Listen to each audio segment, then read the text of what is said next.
I'm Hannah. And I'm Matt Hanna. And this is Horror Hour with the Hannas, where we talk about all your favorite scary movies. And we are talking about one of the most highly anticipated new releases of 2024, Nosferatu. Which we just saw in theaters yesterday. So thrilled to finally see this movie. You know how thrilled I was? I finally got AMC A-List. Not sponsored. But I'm very excited. Yeah, I'm sure. Because we'll keep shouting you out, dog. A-List is probably too expensive, but I'm really excited to force myself to see more stuff in theaters. So soon to see Baby Girl. Not yeah, horror, actually, though. But we will see it. Yeah, so I was so excited for this movie. I've been thinking about it all year. I'm a huge Eggers stan. If not, ignoring his, plots, I just think all his movies are stunning. Oh, yeah. And so that alone, I just, beautiful. always want to see his movies. Yep. Yeah. So the beginning of this episode, as per usual with our new release episodes, will be spoiler-free. Yep. And we'll let you know when we're about to start spoiling. Yes. So this is a safe space for now. As we said, this is a 2024 new release. Came out Christmas Day. The film stars Bill Skarsgård as Count Orlok, as well as Nicholas Hoult, Lily Rose Depp, Aaron Taylor Johnson, Emma Corrin, Ralph Ineson, and Willem Dafoe. So a lot of those are people that he has worked with before in the past, or are known for being stars in the horror genre. Speaking to you, Bill Skarsgård. Star-studded cast, and then Aaron Taylor Johnson. Yeah, honestly. I'm sorry, he's fine. He's really fine. He's fine. I think a lot of the actors are just on another level in this movie in a lot of different ways. And so his performance being very just passable is a little more standout. But I think he's actually fine, if not good. He's fine, in my opinion. Yeah, I think it's because we are comparing him to a really impressive cast. Yes. But luckily, he doesn't have any scenes directly with Bill Skarsgård, because that would make him look atrocious, I fear. Because Bill Skarsgård is that good. He's very, very good in this. So obviously, this film is a remake of the 1922 Nosferatu, which is based off of Dracula, but it's not called Dracula. They couldn't use the title Dracula because they didn't want to pay royalties. I had to look all this up to understand. So first you had Bram Stoker's Dracula, the novel. Mm-hmm. Then you had Nosferatu. Then that's been remade more than once. Then you also actually had a Dracula movie. And then you had a Bram Stoker's Dracula movie, which we should watch, by the way. And so long history of Dracula and Count Orlok. Yeah. And this story does differ. They change things and change names and whatnot because they were avoiding using royalties associated with Dracula. But in a lot of ways, you can very much see the parallels of the characters. It's very, very similar. It's mostly the same story. Yeah. There's, I think, some interesting changes. And you've read Dracula. I have. Nicholas Hoult's character is Jonathan Harker. To a T. Yeah, they're definitely standing characters. You can tell who they are supposed to be. The boat plot point is literally in Dracula. So a lot of that is very similar if you're not familiar with Nosferatu I didn't even mention Dracula. The Last Voyage of the Demeter, which also came out last year. Also a Dracula movie. Or at least takes place during a portion of the book Dracula.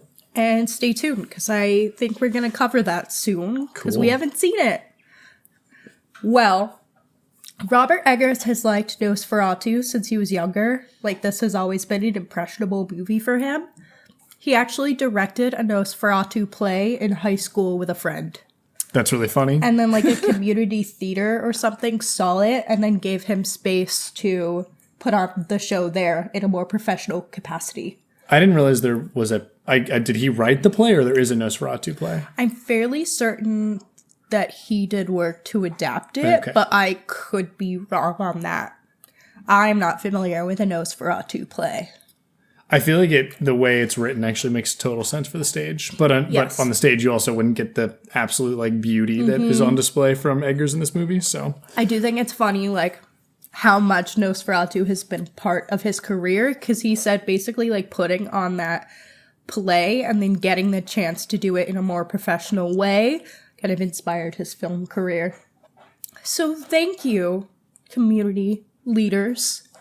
This was actually originally the second film that he was going to do as well. Isn't that wild? What do you mean second film? His second film was going to be Nosferatu after his The second Witch. total. Okay, he was going to go right into this one. Okay. Yeah. Instead, he went to The Lighthouse. Like, that's actually insane that they were like, this brand new director. Yes, go ahead. Go ahead and do, yeah. One of the most iconic films of all time. And his direct quote about that, it feels ugly and blasphemous and egomaniacal and disgusting for a filmmaker in my place to do Nosferatu next. I was really planning on waiting a while, but that's just how fate shook out. But then fate had other plans, and it ended up not happening. And after he did The Northman, he had submitted a script that got rejected and then was like, well, what about Nosferatu? And they were like, go ahead. You're back in business. Can I say, I think he's being a little too, he's putting Nosferatu on the pedestal too much. You know how many Dracula movies and Nosferatu movies have been made? Like, you're allowed to do it, buddy. Like, well, also, I think he's just, like, incredibly humble. Like, he does not have the ego that I think a lot of other people in the field might have. So for him, he was like, I don't deserve it.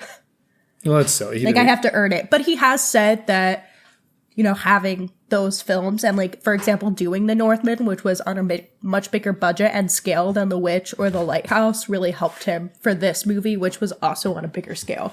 But yeah, that's why we were hearing rumors about people getting cast forever ago, because it was supposed to happen and then it didn't. Yeah, we were supposed to have Robert Pattinson as Count Orlok, right? That was at I'm not sure, but and I know Anya Taylor-Joy was cast in 2017. As Ellen. Yes, like it was that long ago. Well, I mean, I like her a lot. I was really impressed by Lily Rose Depp in this movie, so I'm like, and I feel like her look was really good for this role. I agree. And I really enjoyed her a lot in this. I thought she did a really good job. I thought she's pretty fantastic. So I would have loved to see Robert Pattinson as Count Orlok if that was all true. And I think he could have done as good as Bill, although I think Bill is really, really good in this. They feel kind of similar in their ability to do this. Bill was truly incredible. Like, the voice that he does, which we'll talk about a little bit. The reason I think he could do it is because Robert Pattinson can do a lot of voices too. Robert Pattinson can do anything he wants, in my personal opinion. But I love that man. I also love the idea of him playing, like, the second most famous vampire of all time after playing Edward Cullen. I thought that would have been really funny. That would have been so funny. That's like a great... And I did love that for him, but alas. We can say he basically, by playing Batman, he did something similar. People have seen it that way before, like to go from playing famous vampire to playing the Batman. Not famous vampire, excuse me. Like low-level vampire. I'm not sure I understand the comparison. Bats, vampires. Sure. No, you don't see I it? just think it's cool for him Man-Bat. Finally, like, he's done all this indie work, and he's like, I'm ready for the spotlight again. Yeah. All right. So, I've heard it rumored that a new filter was created for Nosferatu to allow the film to look black and white while allowing the color to come through. I thought the whole movie was going to be in black and white. But you're right, it's like it was not black and white, but it looked black and white in all the night scenes. Yeah, essentially it's to give the look of black and white while being shot in color. So it allows like red to come through, some of those colorings to come through. That looked so cool. Yes. I've also heard it rumored that it's the same lens as the Lighthouse, just that was actually shot in black and white, and this isn't. But I'm not sure which one of those is correct. Because like in the trailers, I was like, oh, the whole movie's going to be black and white. Cool. Also, Eggers has had the same cinematographer for all 4 of his movies. That makes sense. Yeah. They all have a very distinct style. That guy just keeps getting better, though, apparently. Yes. This movie's gorgeous. So, as I just mentioned about Skarsgård and his iconic voice for this movie, when he was cast, he lost a significant amount of weight, and he worked with an Icelandic opera singer to lower his vocal range for the character. So that is how he ended up with the low tone. He used to like practice different voices and send voice notes to Eggers to be like, which one? Okay. Because they wanted it to be like low, but also kind of have this like breathiness almost of like someone who is like dying because he's like a corpse. He's So like they're a trying to corpse. find that balance. Whatever like nationality they were also going for in his design, I can't remember exactly what it is. I feel like he got the voice worked for that as well. And I'm trying to remember what it was. I mean, obviously he's like in Transylvania. Well, because Count Orlok is supposed to be like an ancient Romanian count, Eggers made the decision to have him speak the Dacian language, which is an extinct language that's like an Indo-European language. So when he's not speaking English, when there are the lines that are subtitled, that's what he's speaking. Very interesting. And it's supposed to represent like the origins of the character and where that comes from. Edgar's such a tryhard. But like I love it ingenious. for him, It was yeah. so cool. When he started really speaking neat. not English, I was like, what's happening? The And I love accent it. was really interesting. I loved the way he looked. I'm not going to say too much more, but I loved the design. Is it a spoiler to say he had a mustache? He has a Maybe. mustache. That was the He most has shocking part. this And it was disgusting. Sweet looking mustache. Sweet. It was disgusting. What is the... they're going for something with his outfit, and I can't think. I feel like someone said like Balkan, but now I'm not sure. I don't know. Like he had like a fur hat and like Oh, fur and this mustache. It was the silhouette was amazing. Yeah. It was kind of funny I because I, think it wasn't was expecting. giving like Eastern European. Eastern European, yeah. Is Yeah. that Balkan? Am I using the right word here? I'm stupid. I'll look it up later. Don't say things you don't know. Well, I'll look it up right now. Okay, I paused and looked it up. It was Balkan that I was looking for. And I he was like, pretty confident, but I get nervous that I like co-sign you being wrong. yeah. But And I think that's ignorant. he I won't looks do that. he looks like a Balkan man. Is Yeah. the best way I can put it, or like what someone would say a stereotype of a Balkan man. would Well, look he like. apparently had to go through also like hours of prosthetics, which like you could tell like this character design is incredible. But one of the prosthetics that he has is a penis. Yeah, I remember he hung dong. Nicholas Hoult, after the film, Is that a spoiler? was gifted his Count Orlok's penis prosthetic. I love that. Nicholas Hoult didn't even play him. He just asked for it. There was a scene where his quote, this came out before the movie, so I don't feel like it's a spoiler. Nicholas Hoult said, "There's a scene where Bill Skarsgård is slurping my blood, and Robert Eggers asked, 'How was that for you?' And I said, 'I could feel his prosthetic penis on my leg.' So naturally, after filming Wrapped, Eggers gifted him the prop. So, Nicholas Hoult now has a framed penis in his home. Love that for him. Because Eggers sent it framed, and then I guess the frame broke, so Nicholas Hoult had to get it reframed. So he was just like dropping off a penis prosthetic, like, hello. Love Nicholas Hoult. Which, that was the fact before we were recording that I was like giggling to myself about. Because I I saw thought it that was too. so fucking funny. You saw that fact? Damn it. I told you about the fact. that he owned it now? Yeah. I said he gifted it to him. Damn it. I feel less fun now. Well, let's get into our spoiler-free spot. Thoughts. Thoughts. Because we Okay. spent a good bit on background. So we just saw it yesterday. Yes. I've said that before. I had to pee really bad halfway through, which Okay. you did too, which is definitely This is a true. problem. Yes. I liked this a lot. I thought it was good. I didn't think it was great as a whole. I think, though, the further I get away from it, the more I'm going to like it because I felt myself thinking a lot about it as the day went on. I've thought about it a lot today. So, unlike some movies I saw this year that I thought were worse the further I got away, this feels like one that I'm going to like more than I think about it. And I'm looking forward to watching it again. I will also say this doesn't seem to be that uncommon of an opinion that it was like good, not great. And I think that might be because like The Witch is such a high for me that it's like this one, it might not hit to the same level. Yeah, I quite liked it. It wasn't, I guess it didn't like meet my expectations of how, I thought it was going to be an amazing 10 out of 10. And I think that's my own fault for going in with such a high expectation. Like you should just never do that, I feel like. And it wasn't a 10 out of 10 for me, but it was probably the most stunning movie that I've seen all year. Like, I've been talking about I Saw the TV Glow and The Substance for being very beautiful movies all year. Nosferatu, by far, the most stunning thing that I've seen. If this is not up for cinematography at the Oscars, and I know horror doesn't end up being nominated, I'll be pissed. I would say actually of all the movies I've seen this year, it's definitely like top 5 in the like beauty department.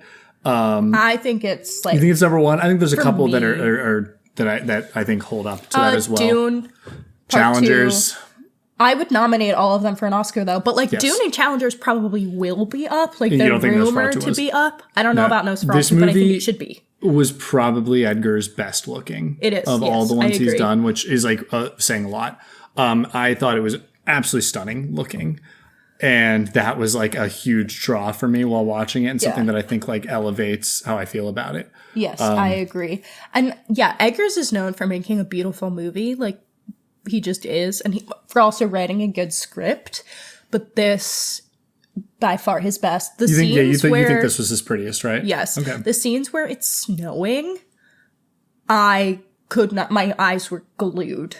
He does a lot of really interesting stuff while characters are also being like mesmerized by Count Orlok, whatever word we want to use for that, and to kind of make you feel that you're also out of it a little bit, like that you're being mesmerized as well, or pulled in as well. Especially with like lighting, where he'll like kind of drop the lighting around everything else and just keep the color on, or excuse me, the like lighting on your character. A lot of really interesting emotional choices with lighting and the way the camera moved, and I really appreciated that. I think this movie is very well lit.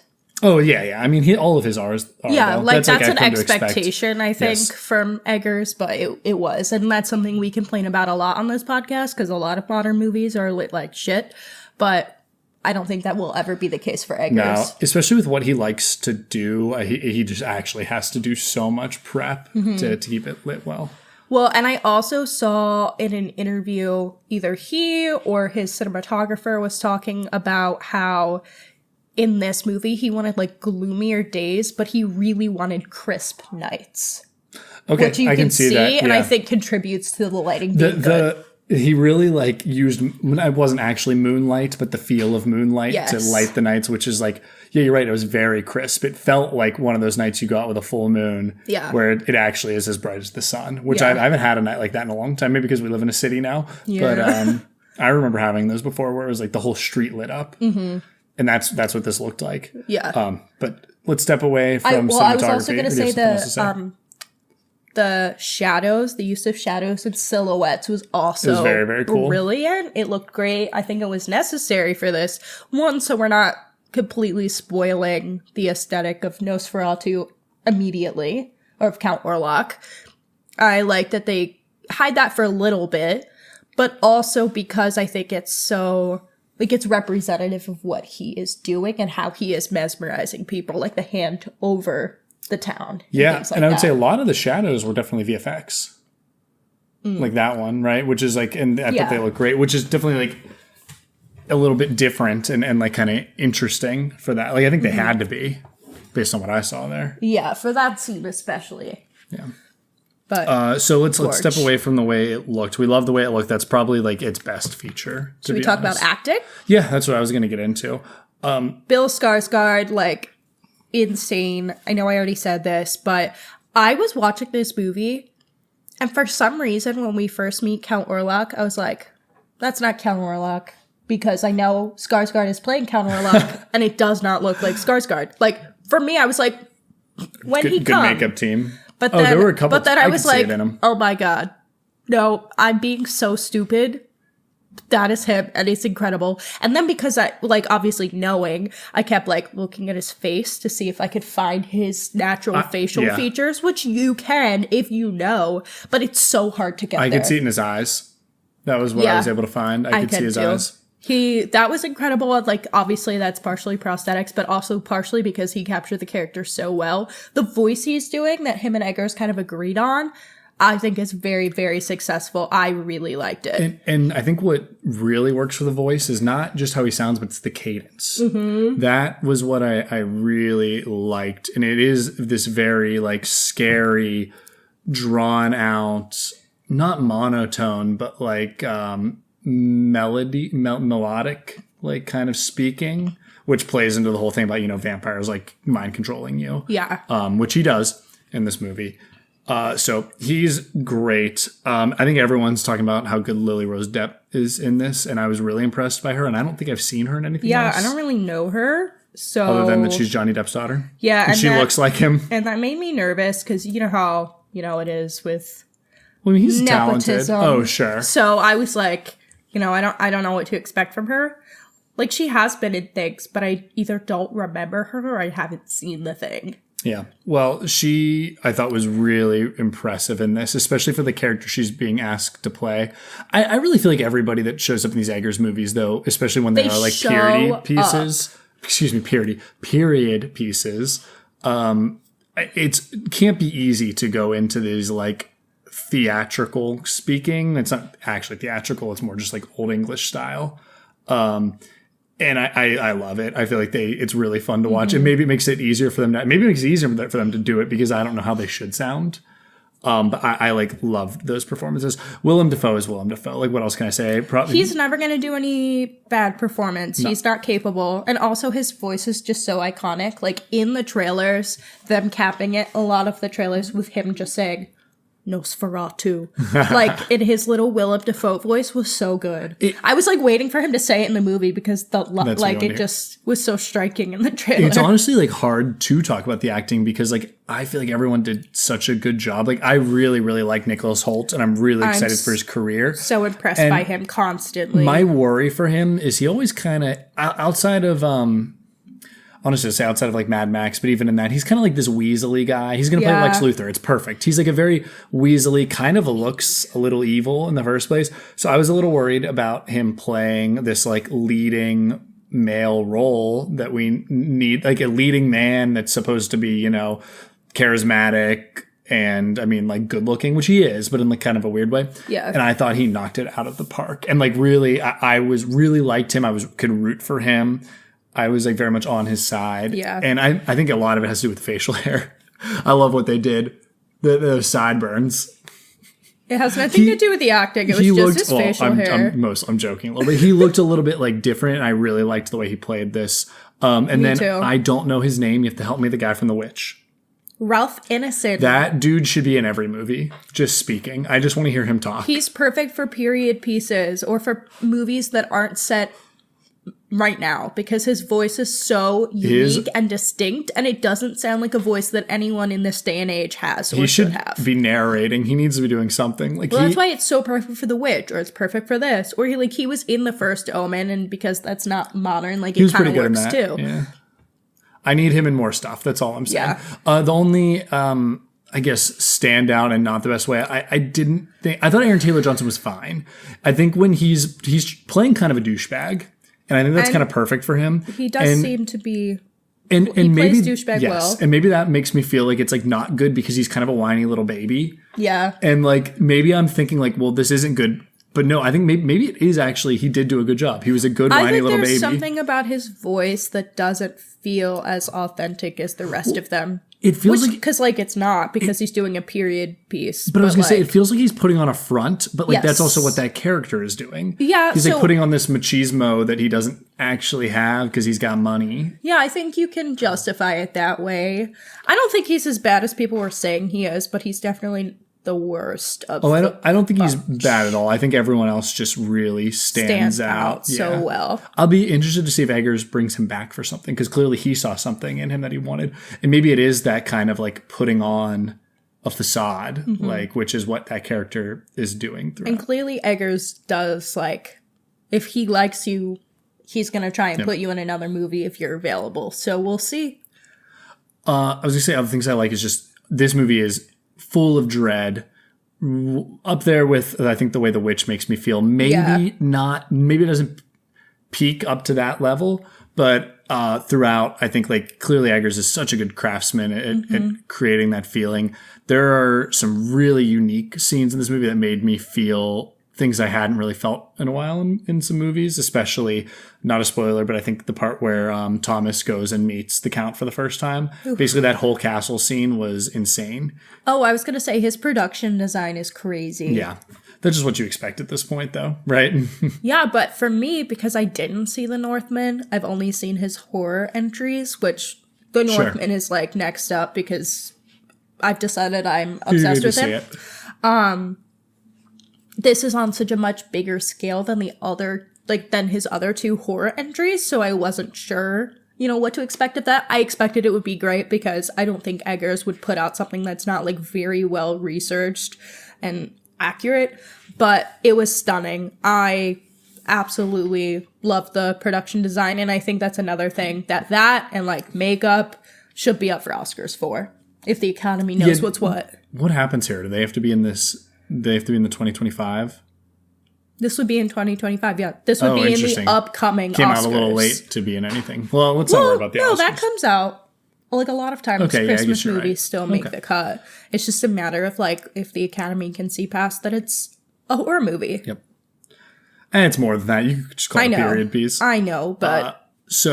Like you said, those are the things I like. I felt, at first, I was like, is this that scary? And then all of a sudden, there were scenes where I was like, I can't breathe. Like, it just was so good. Not that I was exactly scared, but I just felt this overwhelming like sense of dread. Yeah, which I really appreciated. It's certainly not like a jump scary movie or anything like that.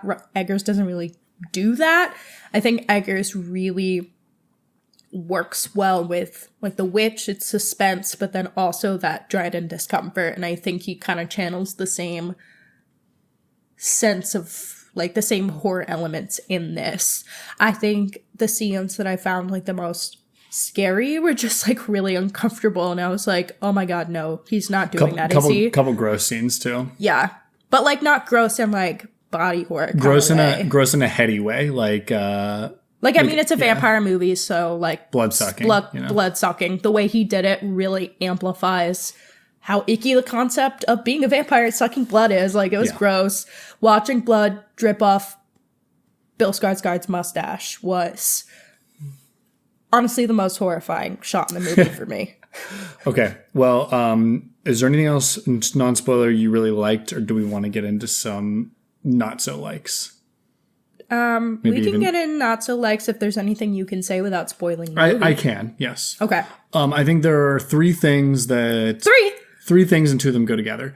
I thought that while the sense of dread was really good, I felt some pacing issues where when I had basically been fully heightened to like a level of dread that I thought we were kind of approaching the climax, I thought the whole movie came to a screeching halt and like really like kind of brought me down. Maybe that's because I had to pee really bad in the theater. I don't know. That's why we need a rewatch. That's why I need a rewatch. We don't have to pee. And maybe I won't feel the same way, but there was a couple moments where I was like, okay, we really slowed down. Maybe this movie should have been a little shorter. That was the second complaint, was like, I don't feel that way in The Witch, because I feel like The Witch is just a build until you're at batshit insane and it ends. Yeah. And in this, it was like, we're building to something, and then we're going to bring you all the way back down and basically have to redo the build again. And that might be a problem with the source material, to be honest. Yeah, I did feel like there was some pacing issues during the end. But again, I haven't seen the 1922 film in a decade, so I don't really remember what the pacing is like for that one. I've never seen it, so I don't know. But you've read the book. Sacrilege. So. Yeah, I've seen that. I've read the book. The book definitely gets pretty, like, pops off towards the end. And this, I didn't feel like it did as much. Yes, this does, but only in the last, like, little bit. Yeah, and I felt like when it should have been popping off, I was like, we just reset a little bit. I feel like the planning sequence for, like, what to do takes longer in the book, and they, like, mess it up, and then they have to, like, try again kind of thing, which is different than this one. Got it. So that's, like, an issue I think I would have, which kind of resides in, I guess, the script. Yeah. And then I think the other thing is I feel that I don't know what this movie wants to do thematically. I have no idea. And I don't feel like it separates itself enough from it. Doesn't separate itself enough from the source material, right? Well, it does in some ways. Yeah. But I think with where it separates itself, it doesn't go far enough. It like starts to say something, but never really finishes the thought. I have thought about, now that I just said I have no idea what it's trying to say, I thought of an idea immediately. So we'll get to that themes after we like spoil the plot of the movie, which, you know. Yeah, I mean, it is saying all the normal things that vampire movies are saying. That's what I was going to say. I don't know if it's saying anything that different. But what is different is I think this one very much centers on Ellen, and the other adaptations that's what I was going to say. But that's kind of my point, and we'll get to it, is that the things that it tries to do with her, it feels like it doesn't finish the thought. I agree that it doesn't take as much time to flesh out the thought as I would prefer, and I don't know if we're supposed to just get there, or if it just needed, like, 2 more lines for us dum-dums to, like, get it. I don't know. Okay. Yeah. Well, we can talk about it when we spoil. Yeah, I didn't have any other criticisms than that. Like, those are my total criticisms of the movie right there. Yeah, those were the only things I felt were holding it back. I really do think that the pacing near the end like took me out of it because I absolutely loved the first half. The first half was it was an all-timer. It's really actually the first 2 acts I love. It's the beginning of the 3rd act that, if we're going on a 3-act structure, that I just like started to be like, okay, where are we going now? Yeah. Like, let's get there. Come on, get a move on. Yeah. But I think on a rewatch, maybe I'll feel different, which I do. There's so much about this movie that I'm like thinking about and loving that has like stuck with me since I saw it yesterday. So yeah. Well, before we get into our summary section, hides and screams. Neither of us screamed. No one in the theater screamed. I would it's say not a screaming there were horror. a couple little like jump scares. It wasn't really it's not a scream or really a hide. It's more of a sit and feel. I hid once. You hid? Okay. Because I'm afraid of rodents. And there are a fuck ton of rats in this movie. They had, I think it was over 2,000 paid. They had over 2,000 rat actors, trained rat actors for this, which I love. I heard Willem Dafoe say that in an interview like forever ago, and I was just like cracking up to myself because I was like, Willem Dafoe totally would. But then no, I was reading somewhere else. They had like a balls to the walls ton of rat actors. So like in the movie, I was like, you go, little guys, but also I'm so scared of you. So there were a couple scenes where I was just like horrified, and there's a scene where a guy bites a rat, and that also really fucked me up. Bird. Oh, and a rat. Yeah. Yeah. Fucked me up. Well, if we don't have any other spoiler-free stuff to talk about, I guess we can enter spoiler zone now. While our show, Horror Hour with the Hannas, delves into the scares and terrifying twists of horror films, The Invitation, a new novel by Stephen T. Thomas, offers the same pulse-pounding suspense in novel form. The story focuses on Brittany Barnes, who is still grappling with the emotional scars and financial strain left by her father's tragic passing 2 years ago. When she receives an unexpected invitation to a lavish dinner party hosted by the wealthy Mr. Carl Cummings, she is thrust into a series of harrowing tasks designed by Mr. Cummings to test her bravery, morality, and the very essence of what it means to truly live. I got a chance to read an early copy of this book, and it shines in its pacing. The action picks up very quickly and keeps the pages turning as the stakes escalate. Fans of Saul will recognize familiar tropes woven into the story, which is very fun. The Invitation releases on January 21st, 2025, and it's available now for pre-order on Amazon. Link in the episode description. Looking for something to balance out your horror binge? When you're not diving into scares with us, check out Hometown Has-Beens. Ben, Ryan, Chris, and Jason are 4 lifelong friends from small-town Georgia who bring humor, nostalgia, and heart to every episode. Whether it's parenting misadventures, high school memories, or just good old-fashioned laughs, they've got stories for everyone. Subscribe to Hometown Has-Beens today and tell them the Hanna sent you. Now we're entering the spoiler zone. Ladies and gentlemen, welcome to the spoiler zone. After this point, you're going to hear some things that you might not want to hear. Now we can do our 15-second summaries. Yes. You go first. I'm not ready at all. Okay, that's better. Okay, go ahead. All right, dude goes to he's a real estate agent, and he accidentally signs his wife away instead of a house away to a demon guy. And then the demon vampire guy has sex with his wife, but she lets him so that she can kill him, and she's the hero. Yay! That's as best as I can do. All right, ready, go. Bill Skarsgård having blood dripping off his mustache is truly the most dramatic part of this movie. That's not That's not a summary. I don't have one. We all know what Dracula and Nosferatu is about, so I don't feel... True. Well, in case you didn't know, I will read the whole plot to you right now. Yes. Sound good? Ahead. Okay. So in 1838, Ellen lives in the town of Weisburg, Germany with husband Thomas Hutter, and real estate agent. I should just say an estate agent. They didn't call it real estate back then, but an estate agent. Hoping to gain financial security, Thomas accepts a commission from his employer, Herr Nock, to sell a decrepit state home and to the reclusive, eccentric Count Orlok. Unknown to Thomas, Nock arranged this as part of an occult pact with Orlok.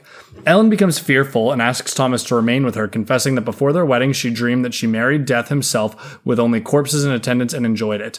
He dismisses her fears and departs for Orlok's castle in Transylvania, leaving her with his wealthy friend Friedrich Harding. Arriving in Transylvania, Thomas is shunned by the local Romani peasantry for affiliating with Orlok. That night, he witnesses them with what they claim is a vampire's corpse impaling its chest with an iron stake.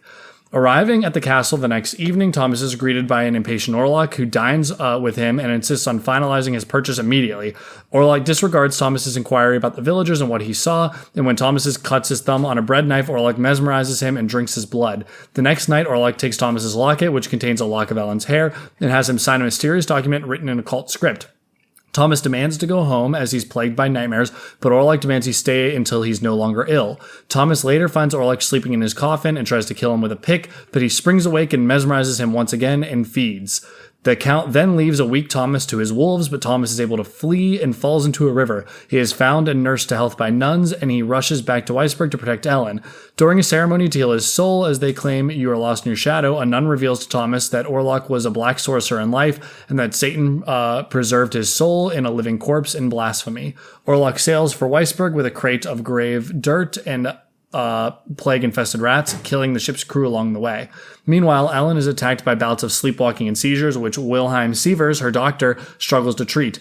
As the episodes worsen, Sievers turns to his mentor, Albin Erbert von Franz, a brilliant scientist ostracized in Switzerland for his occult beliefs. Von Franz deduces that Ellen is under the spell of the Nosferatu, a demonic plague-bearing vampire.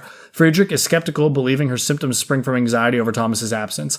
Nock is institutionalized after a gleeful rampage, and both he and Ellen prophesize Orlok's impending arrival. Sievers and von Franz realize that the two are under the same spirit. Searching Nock's office, they learn Orlok is the vampire. Thomas returns to Weisberg as Orlok's arrival brings the plague. Nock escapes from custody, killing a porter, and escorts Orlok to his new home, while Orlok appears to Ellen in a dream, taunting her that he tricked Thomas into signing divorce papers. Orlok warns that she must approve the divorce within 2 more nights and reaffirm the pact she made with him when she summoned him as a little girl, or he will kill Thomas and let the plague consume Weisberg. The following night, Orlok kills Friedrich's family to demonstrate his power. A grief-maddening Friedrich then dies of the plague while committing necrophilia with his wife's corpse.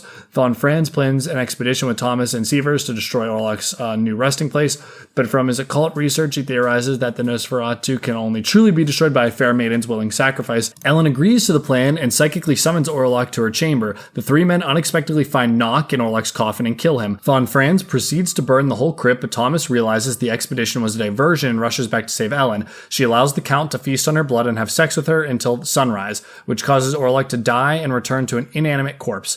Thomas bursts into the bedroom and holds Ellen's hand as she dies of blood loss, bringing an end to Orlok and the plague.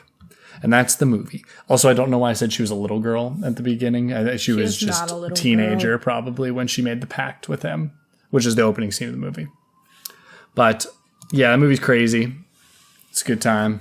The book is crazy, clearly. Yeah, the book has a lot going on. There's like multiple. I think when you describe the movie as having 3 acts, I felt good about that because the book has like 3, I would say, pretty distinct acts as well. I guess from writing standpoint, you can either say a 3-act structure or 5-act structure. Those are the only 2 versions I've heard of. So, but I don't really know what the difference is. But every movie we watch, every horror movie, I feel like I can distinctly see 3 acts. But anyway, now that we're in spoiler free, I will specify that the part I was complaining about coming to a halt is like the second Orlok arrives. It feels like we have to do like a whole build up again when he's like, I'll give you 3 days. Yeah. And I'm just like, okay, here we go. Like it felt like him getting there should have been like a bigger deal. And I know it is because the plague comes in, but it felt that's where it really like came to a halt for me. And it eventually does build up and get really exciting again by the end. But that part was just a little slow. Yeah, I agree. That is generally where I start to lose it. Also, like, I guess I just, like, don't super care about Aaron Taylor Johnson's family. So, when it came, like, his family dying, I think, was, like, decently horrifying. But then I would say him dealing with the grief of that, I was like, I don't care. Like, It felt like it was there to further alienate Ellen. Okay, yeah. No, that definitely makes sense because that is her closest people outside of her husband. Not him, but his family. So I understand that from a writing perspective, I guess, just because I'm not attached to them and I wasn't feeling Aaron Taylor Johnson. I really did not need the scene with him alone with his wife's corpse, I guess. So, like, things like that slowed it down for me. But it is what it is. And maybe it could have worked. I think it's just, like, the whole 3 days thing, really, it's like, okay. I didn't need 3 days, but, you know, whatever. I don't know. It felt like there was, like, more of a threat that the second he showed up, things were friggity fucked. Yeah. But they were kind of. Pause, 3 days, figure it out, girly. Yeah. But then eventually it does hit this, like, amazing climax with her sacrificing herself. That scene was great. Yeah. Which, do you want to talk about some themes now? Yes. Because I think this all ties in. We're going to go straight into themes because we basically said everything we liked and disliked. Yes. So there is clearly, and I think in all these vampire media, there's like an idea of sexuality in it. Yeah. Which I think is very much set up at the beginning with Ellen. Well, it's sexuality, but also isolation that she has. She feels alone and isolated, like I said, by how she feels at the end of the movie. And so she calls out to the spirit as a kid, not a kid, teenager or whatever, and basically awakens him and draws him there. And also she has sex with him, sort of, at least in the opening scene of the movie. Yes. Right. And they also say at one point that they're like, oh yeah, well, Ellen, like they like to latch on people who's like can't resist their like animal urges as well, which basically means she likes to fuck. Yes. Is how I took it. And it's like, horny, yes. What a crime, you know? But your mom listens to this. Be careful. I just think it's funny. But like, I'm not really sure where else it's going with it because like then she uses her like sexuality to defeat him. I and, can like, tell you where it's going with it. Okay, go ahead. Explain. So vampirism normally is like deviant sexuality because like back in lay day, like women are supposed to be pure and whatnot. And vampires are like sexuality, like overt sexuality. But I think in the original Nosferatu, the Ellen character is like more virginous, free of sin. So he is corrupting her. In this, it's like her character is very much changed to be a strong female sexual character. As in, like, she uses her sexuality to win and beat him, aka having sexuality as a woman isn't a problem. And like, I think we could be horny, you could be not horny, it's fine. I think that's great. I love that, but it feels a little weird when that's also what brought the curse upon him and why she feels the need to sacrifice herself because it's her fault. I don't like that she feels the need to sacrifice herself because it's her fault, but I do think maybe we could see it as like showing two sides of the same coin. I guess it could be like sexuality could be good or bad depending on how you wield it. Like that's just a thought. I don't know if I feel that or see it, but I don't know. Justifying. Yeah, I guess I just feel that the beginning of it, there's clearly like she's really just looking for. She did something bad by summoning him, but like she literally is like, "Can anybody answer me?" Yes, and she explains that like her family basically kind of isolated. Her mom died, her dad, and there's nothing wrong with wanting connection. And they kind of say like she was born into like the occult in some way, but they don't really like elaborate on that enough. I feel like. Yeah. I will also say with the sexuality theme, I think it should have been more horny. Like, I think there could have been more. Like, people kept saying this movie was, like, I think very it's pretty psychosexual. I think it's psychosexual. It's pretty horny. Did you not see every time she was possessed? She was like, basically, like, humping the air? Yes, and I still think it could have been more. And, like, personally. The bloods, when he's feeding, even off of Thomas, like, he's, like, humping him. Yes. Oh, I know. I still think there could have been more. But that's just me. I think if there were much more, it would be 2 on the nose. Maybe. But I don't know. I feel like maybe it was hyped up very like more. Maybe that, but as that was like a big element to it, you know. But okay, I'm trying to think of other things that I have from a thematic standpoint. Well, I would also say that a lot of vampirism, specifically like Dracula, is about fear of the other. Okay, I guess that makes sense. But like, what are they actually trying to say? Because like. He do be bad. He do be bad. So, like, are we saying we should fear the other? I don't fully grip And maybe I need to read the original Dracula to fully understand. Yeah, I don't know if I would say, like, that's not what I got from this personally. But yeah, no, it is just like a big theme in other vampire media. Okay. Was there anything else we see? I know I definitely see, and I was saying before, I really like that she is like the hero of this and like does the way that she sacrifices herself, I think is really, really neat. And I like Willem Dafoe being in on it because he knows that she has to as well. So they go and like burn the crypt. Everything from that point on was just incredible. And the imagery of him like laying on top of her after he died, like and just returned to being like a corpse was so cool and like scary. Yes. That's a really cool way to end the movie. That was brilliant. That was like a horrifying that's the thing imagery. Is I love the way it like looks. I love all of that, and I like the performances. There were just a couple times where I was like, what is the consent? Like, what's the thesis here? What are we trying to say? I just wish there was like a couple more lines that like fleshed out Ellen's origin or sexuality or something. Yes, when I say that's what I yes. needed more lines for, that's what I meant. And I think if there were just like a few comments that would make that point more concise, I'd be good. Scenes. Like I thought there was a part where she was. Long, I thought there was a point where she was laying in bed with her friend. What's his name? Aaron Taylor Johnson's wife. I really thought she was gonna like kiss her. Yeah, I did too. And then basically the friend freak out or something. And I thought, and like alienate her more. Or like that's when he comes in. And yes, and kicks something. I really thought that was going to happen. Maybe it was supposed to be like implied, but like just go for it. It felt right to me that would happen based on how have had her character explained.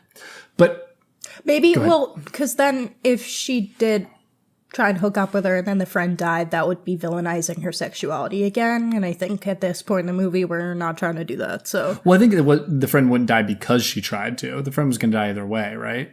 To prove, I'm not sure. I wouldn't want to link it though. I got you. The other thing I was going to say is it's definitely just about like isolation. Yes. And like that's the whole reason she calls out to somebody in the first place. And clearly she's like using her sexuality for not attention. Well, yeah, it's attention for feeling confidence, for feeling wanted. Yeah. And once she finds her husband, once she finds Thomas, like all the problems go away, right? Yes. Until he has to go sell the estate. Well, and that's like everyone's like, she wasn't like this when Thomas was here. Yeah. And like there is a link to that, just not what they think it is. Okay. It's just human beings crave the love and attention of other human beings. And I think it's all there. I just like I felt like it's not a fully finished thought. And like compared to his other work, which I think is very, very rich with subtext. Very subtext. strong subtext. Yes. Yeah. And I think that's also my idea of like I like what he's doing to try to differentiate, but it still doesn't feel like he gets far enough away from the source material, which is like a shame because like I think that's what you have to do. This story has been told how many times? I'm going to say 10, but it's probably more. Via film, via book, via video game, via TV, Midnight Mass even, like I mean for real, like it's like that one I'm not saying, I mean, this is much prettier looking. I really like what this is doing, but Midnight Mass kind of takes the formwork of a vampire story, kind of the Dracula story in some ways. Well, I'm saying it really I would say it does. But I think it like really changes so much that you're like getting something new out of it. You don't find it to be similar to Dracula in any way? I see it as a vampire story, but I'm not seeing the parallels. It as like, okay, well then maybe I strongly. shouldn't compare it just to Dracula. I was seeing it, but I'm not going to elaborate. Okay, yeah. Okay. But I'm saying like I think that maybe it needed to separate itself more was my whole point. Right? Like I do think characterizing Ellen very differently is like changing one of our main characters pretty substantially, but yeah, I guess you haven't seen it, so you wouldn't exactly know. And I know that that's the big change, and that's I think where my frustration comes in is because I see that change and I don't see the clear cut. Like there is that change, but like I don't think they do enough with that change, which is what I was saying before. Like I feel like, but they do. Like it's not purity that's winning out. It's. I'm sorry. I'm saying specifically like our issues with the underdevelopment of Ellen in that sense is what I mean by they're not doing enough. Like finish the thought. Yes. That's what I'm saying. That's fine. I like that change a lot. I think that's awesome. And I'm just saying, just like, flesh that out a finish little it, more. finish it. That's what I mean. Because, like, we're yes. getting it, but I wish we got it. But also, Eggers is really talented. Fuck us. This movie's good. It is so good. It's a I'm great gonna movie. find. Maybe I wouldn't say I'm nitpicking, and I really want to watch it again. And I really would wanna see it highly again. recommend it. I think you should definitely see it. I think you should see it in theaters. It's great. You need to see this in theaters because seeing this on the big screen, like, just with how beautiful this movie is, like, you need to see it in all its glory, in my opinion. Like, this and then, like, the Dune movies earlier this year. Like, not seeing them in theaters would be a fuck up because of how pretty they are. I saw the TV glow. That was pretty as well, but it's, like, a different kind of pretty. Let's do favorite scenes then, unless you have any more thematic. Yeah. I love the ending scene, obviously. I think that's the one that gave me the most ick and, like, horror, obviously, because he's, like, killing her, but she's killing him. And I think it just, like, it looks disgusting, like, the sounds of him biting her, the blood dripping The blood drinking is the most blood disgusting dripping sound. off his mustache. Truly vile. But, yeah, I think that scene is extremely effective in, like, a horror way. But I really like the scene, and there's, like, nothing really happening in it. I really like the scene where the carriage with the horses pull up to Nicholas Hoult and take him to the castle. And that's mostly because it's absolutely stunning. I feel like that's the most stunning, like, few shots of the movie is him on his journey in the snow, and then the carriage pulling up the way that scene's lit, and then pulling up to the castle, which is also just, like, stunning. They put him on the treadmill in that one part where he, like, floats in, which is, like, the whole idea of the mind control and, like, getting sucked into this world of Orlok.